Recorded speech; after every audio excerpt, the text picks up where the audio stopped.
It's okay. It's okay. The tears are gonna pay off. I promise you. You're not gonna like what I have to say. You're not gonna like it one bit. Cute back to school hauls.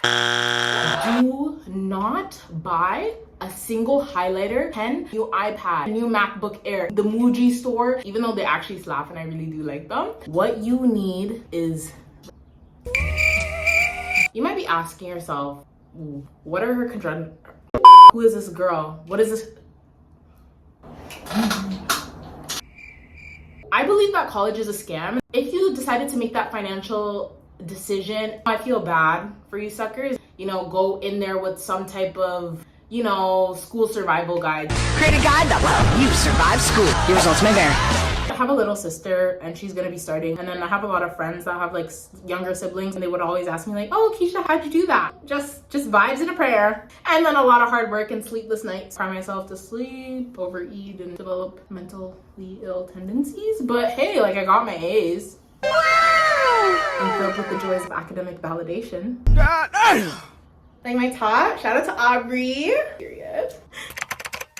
The one thing about college is that it's the greatest equalizer. You don't need to be the prettiest. You don't need to have the fattest ass. I used to be a kid that barely knew how to read and write. Now I am proud to say that I'm a neuroscience graduate of 4.0. Yay! I don't like to brag about that. Honestly, I ask myself every day, like, how did I even get here? And I graduated with honors. If I can do it, some random girl on the internet that calls herself DelusionalBBW, you can definitely do it. So the supplies you'll need for school, a laptop, even if you're like on a budget and stuff, the school that you go to has like a computer lab. You can even do that. Like I was thugging it out like that for a bit. Like a binder for each course that you're gonna take. Put some dividers in that B. Everyone online is promoting like buy, hyper consumerism. No, like in and out. You don't need to be sitting there with an Apple pen highlighting, okay, osmosis is the definition of water, and smug in the back of the corner. Oh, I'm better than you because I have an iPad. Can you guys tell I didn't have an iPad? And I kind of resent that, but yeah. Software, go with Notion. It's cute because you can do all these like cute design things. It really comes down to the work. You're still getting C's. That is not passion! Google Calendar, putting in like scheduling my tasks. Microsoft OneNote to write all my lecture notes. Word, PowerPoint. That's all you really need. Don't buy the textbooks until you know for absolutely certain it's mandatory for the course. It's a scam. There are, wink wink, lots of free websites. Well, now they're really cracking down on that plagiarism stuff and that pirating stuff. So I used to use things like Library Gen, Z Library, Z Books or whatever. And if you're one of those people like, oh, I need to like have the physical copy of my textbook in order to study, like no. If you want to like waste hundreds of dollars, print that bitch out in the library. You need to be economical. Use that money that you're gonna use for books on fucking crypto. Buy Ethereum. Life hack as well. Some things that profs used to do that not a lot of people used to like take advantage of. They would have a copy in the library of like the book for the course. I would just literally take pictures of the textbook and then give it back to the librarian. Boom. I just saved like 250 bucks. This is literally life hack 101. Go on the library website of your campus, and sometimes they will have archival resources that you need for your classes. Those are literally goated. No one like thinks to look there. Just do it. Trust me, you'll thank me later. Something that my school had is they had archives of past exams and past tests. Sometimes profs are lazy and they reuse test questions. Go on the library websites, wink wink, and you could even use those tests if you're smart to kind of do like self studies. You don't get a 98 in behavioral neuroscience by just, you know, masturbating. Oh my god, I hope these jokes are landing, guys. Bitch, I don't know how people talk so much. I don't even want to say it. Like, it's so embarrassing. I was actually such a nerd. Like, when I graduated, they had posted a picture of me and my mom. I was just so involved in the school. Like, to be honest, it was really cringe. But that's how I got this far. You kind of have to be okay with being cringe in every aspect of your life to get ahead. Just put yourself out there. I eventually became like a tutor for the science drop-in. And then I also used to teach workshops on like how to study smarter, how to take notes, how to cite in APA and MLA format. So I really am kind of low-key qualified to talk about all of this, even though I live with my mom now. Embarrassing! Not really doing anything in my degree, but hey!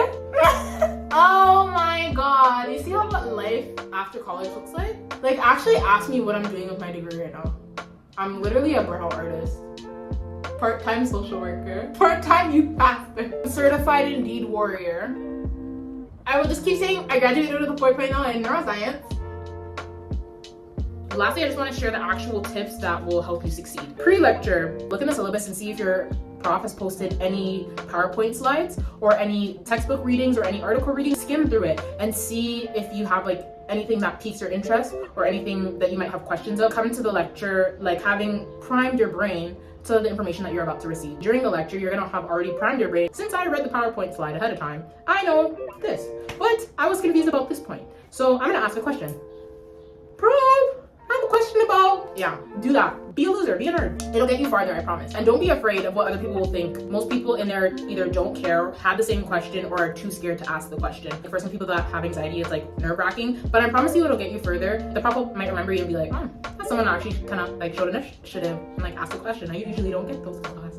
And it'll make them pay attention to you more, hopefully in a good way. That's kind of what happened with me, so yeah. Post-lecture, if you have any questions at all, go up to the prof. I know, scary. If they're like kind of like a-holes and like, oh, I don't have any questions, come to my office hours. Try to go to the office hours as well. If you have a prof that's not approachable, go to the TA. Hopefully the TA is approachable too. If not, I'm so sorry. Luckily for me, none of my faculty were, and they're actually really nice and sweet. And any questions that I had, like they were really eager and open to answering them. And I'm forever grateful for that. Even if it's like a tutor, for some classes, you might need that, and that's okay. They have to be nice to you because you're paying them.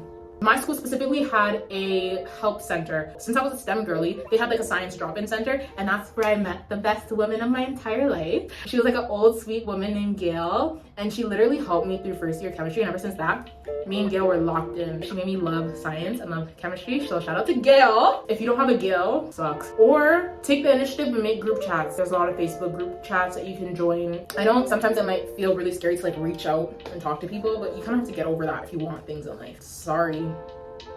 Oh yeah, social anxiety sucks. I know, it's so hard. Trust me, I know. I literally used to spend my summers like locked in my room not wanting to talk to anyone because I was so afraid of like society. Not everything is gonna come to you. Sometimes you have to go towards it. Like start out small. You can do it virtually. You can even join like the Facebook groups or the Discord groups. You don't have to show your face or anything like that. And then grow a pair and get up and get to work.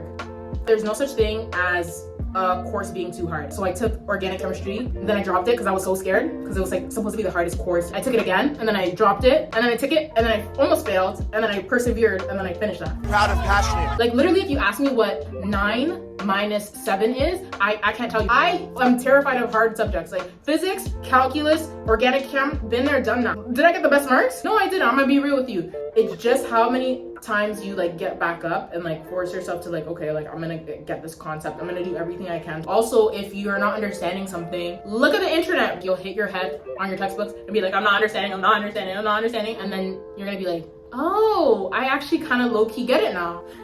Get up, get a little snacky snack, go on a little walkie walk, clear your head, come back, and then try again. If it's not working, do the same thing. And if it's not sticking like that, start a study group. Like there's so many avenues. And you know, some information, I'm not gonna lie, you're not always gonna get 100%, but you try your best. I'm still not gonna be able to tell you like all the answers. And that's okay. Like some things I just breezed past and I've made my way through, and that's okay. There's some like marks that I have gotten an F on my report card, but I'm still standing today. There's so much anxiety about like being the perfect student, like getting the best grades. I get that there's like an insane amount of pressure, trust me, especially like if you know you're paying thousands of dollars to be there. Even if you're coming from like an immigrant household. How many is remaining? You said what? Trust me. Oh, you have to become a doctor. Like, I understand. You have to remember to give yourself grace. It's a marathon. I just put 9 gallon a sprint. Pace yourself. It's a process. You're gonna get there eventually. Have a good mindset. The people that you surround yourself with are gonna really make or break your experience. Try to meet people as best as you can, and you can always feel people's energy. You can tell if like you have a good circle around you, if you know things will unfold, and you'll notice like what friends I would say to keep versus things to lose.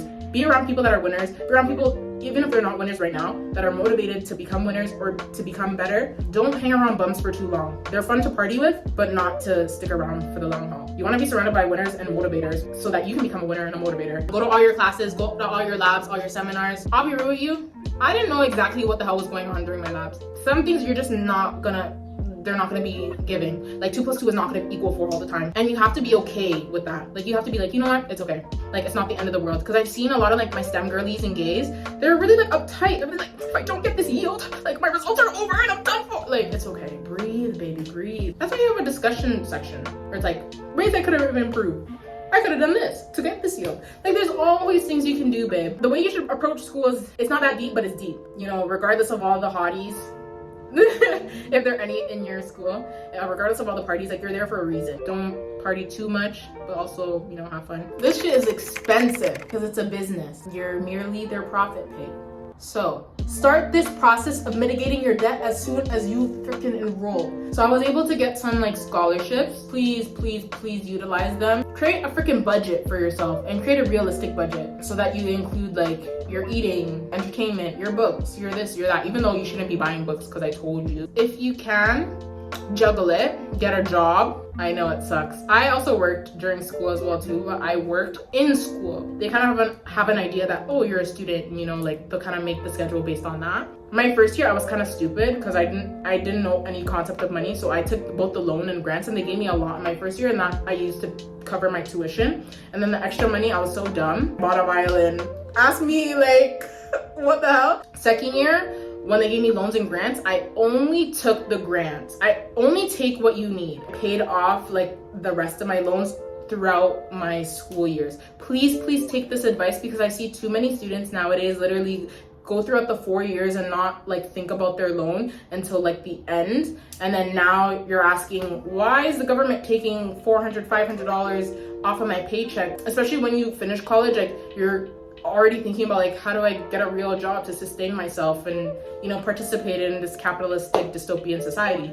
Any of that money that you're paying back while you're in school is just on the principal amount and loan. So I'm not paying like interest. Get a job. Seems like no one wants to work. Get your fucking ass up and work. It seems like nobody wants to work these days. Bitch, no one wants to work, but you know, here we are. Strip on the side, come up with like a little side hustle. If you're smart, you can be a tutor on campus, which was what I did. If you're not that smart, sell a service. I know like a lot of guys were doing like throwing parties and then charging people like $5, $10 at the door. That's smart. Be a DJ, because they need DJs at those little parties. Don't just sit on your ass. Enough rambling. Thank you all for watching. You made it this far. If anyone decides to actually watch this, that's cool. That's interesting. But I honestly wish you the best though in like your future. It's a lot of emotional investment. It's a lot of financial investment. And there's a lot of better things you can do with your time than spend 4 years in an institution that is literally there to like F you in the ass and make as much profit as they can. Some of it is gonna be useful if you turn out to be like a future doctor or a lawyer or a nurse. But for the rest of the general population that comes out with a communications degree, no tea, no shade, an arts degree, there's not much out there for you except Starbucks barista or content creator. Oh my God, I need to stop. Hope you learned something and I hope you do well in school.